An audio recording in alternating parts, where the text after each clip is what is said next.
Also a huge financial burden, which brings us now to the economy. You know, for a great many people, it's become a system that is in part broken, and in part a result of the 2008 financial collapse. So how do we climb out and get to a place of progress? Well, you know, big problems need big ideas. And here's one. Start with this: money. And throw it away. Sounds crazy, right? Well, now we're going to talk to someone who thinks this might be exactly what we need. Peter Joseph is a filmmaker and also the founder of the Zeitgeist movement. Hey there, Peter. I'm, of course, simplifying here. It's not just get rid of money or currency. It's instead making this monetary-based economy, you make it a resource-based economy. Talk about what this actually means. Well, actually, you're half right. A resource-based economy explicitly does want to remove the actual mechanics of exchange and the market system itself, as radical as that may seem to most. You have to understand, first of all, that the problems we're seeing in the world is not the result of some bad policy or some legislation or some inflationary cycle, boom and bust phenomenon that we're typically taught in traditional economics. The very foundation of the economic structure is intrinsically flawed. We create money out of debt. We charge interest on it, which doesn't exist. We create the principal, but yet the principal plus the interest is always outstanding. People, it's a game of musical chairs, to put into a singular phrase. Everyone systematically suffers through this system, and it's offset. So when you hear about debt collapse, sovereign debt defaults, these are inevitabilities of the system. They're not based on just someone's rogue policy or some flagrant activity of the stock market and derivatives. Granted, those are very important attributes of it. But my point in my work with the movement is that the system is intrinsically, inherently flawed. And for us to get on a scale, on a pace, in a way to make our society sustainable and not suffer all these economic consequences, we have to get down to the life ground of what actually supports human life, what we've learned from the natural world, the systems that actually generate food. When you realize this, we live in a technical reality, not a monetary one. And if we, for example, one child dies every 5 seconds from poverty and preventable diseases on this planet. This is, of course, unnecessary technically. We could easily feed everyone on this planet. And when you extrapolate that train of thought, when you take a technical perspective as opposed to a monetary perspective, we see we could resolve just about all of the major human woes on this planet by restructuring the entire economic phenomenon to be truly economic, meaning well, Peter, you were talking, though, earlier about You were talking earlier, and you said, you know, everyone suffers by this system. I think that maybe, let's clarify a little bit. A lot of people suffer, but there are some people who want to keep this system exactly how it is. Isn't that right? Yeah, I'd say the upper 1% certainly has a prime interest, has a very easy way to justify the fruits that they've claimed. We have 1% of the world's population owning 40% of the planet's wealth.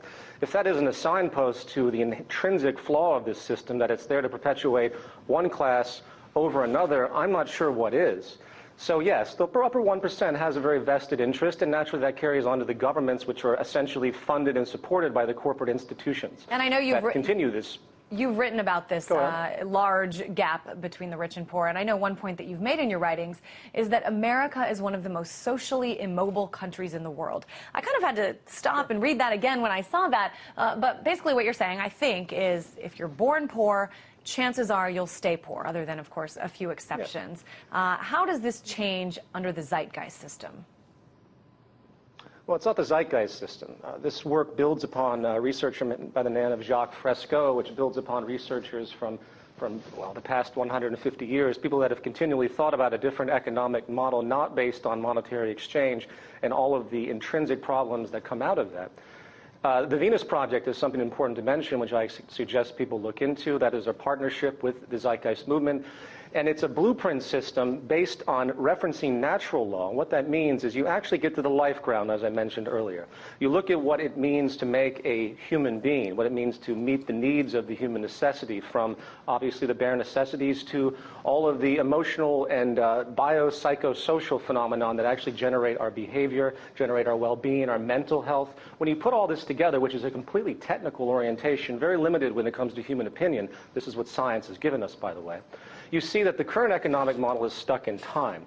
It's not actually representing what meets human needs. And the more you step back and look at how we could technically provide for the human population, eliminate war, eliminate famine, eliminate poverty, eliminate 95% of most crime, which, by the way, is monetary related, you begin to see that an entirely new approach can be taken. It's very difficult for me to describe that to you in a very short little segment, but a resource-based economy is based upon resource management intrinsically. Monetary relationships don't manage anything. We have cost efficiency. We have all of these things that inhibit our ability to create sustainable goods. We have established institutions that are constantly trying to preserve their market share. It's essentially a mafia orientation. It's one group against another. Everyone's battling, and we have this illusion that somehow it's for the betterment of us, that we have this self-interest, and it isn't. It hasn't. It's provably not if you look through history and what we're actually doing to ourselves. And we're on a train wreck to a complete environmental disaster and a social disaster. Peter, I want to interrupt you real quick. I can just hear the bad election commercials in my head. You know, if this movement gains momentum, the people who the system does benefit are going to come back, and this is what they're going to say. They're going to say, he wants to bring us back to, you know, he wants to make us a communist society. What do you say to that? Of course, yeah. Well, that's all they know. Well, that's all they know. That's their entire frame of reference. You see, the propaganda of the West and the free market, or the free-for-all market, as I call it, is to constantly orient back to these old structures that were based on autocratic dictatorship with no real communist attribute to it all. A true communist idea is a family, you know, something I think we all can relate to. We are about intelligent resource management, learning about how to take care of ourselves technically, and creating a ground-up system that does that. And the only way you can do that is by the elimination of this supposed self-interest intrinsic attribute of our system that we think is natural. Obviously, we all have self-interest, but self-interest must become social interest if we expect to survive as a species, very simply. I think one of the questions one of the questions people would have is, under this system, what's the incentive? What's the incentive to contribute more, to try harder, if in the end we're all going to be equals? Well, first of all, no one's just equal in an arbitrary sense. That's a loaded kind of concept. Equal in the ability to get the necessities of life, to get out of the materialism that we have that fuels this conspicuous consumption that's destroying the planet. These values will change.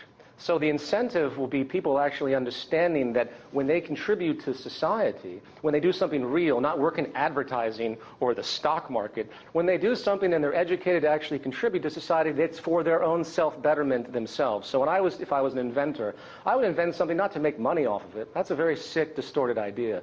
I would invent something to better the world, knowing that that would come back to me in my own betterment. So it's a completely different value structure, and the best thing I can relate to you is the idea of a family, the idea of what it means to live in a family, and the respect that's mutual in a family, where you're not tipping your mother every time she brings you something at the table. It's an entirely new value system orientation, and unfortunately, we have to undo the tremendous psychological distortion that's been created after, well, more or less centuries of this despotic system that is failing right in front of us, and will lead to simply more war, more poverty. So I don't really have to defend it by the fact that all you have to do is watch what's happening right now and what's going to continue to happen if you follow the trends. And just real quick, if you do look around what's happening, especially right now, this is not, I know that your idea and your movement has followers all around the world. More than 200 countries have chapters.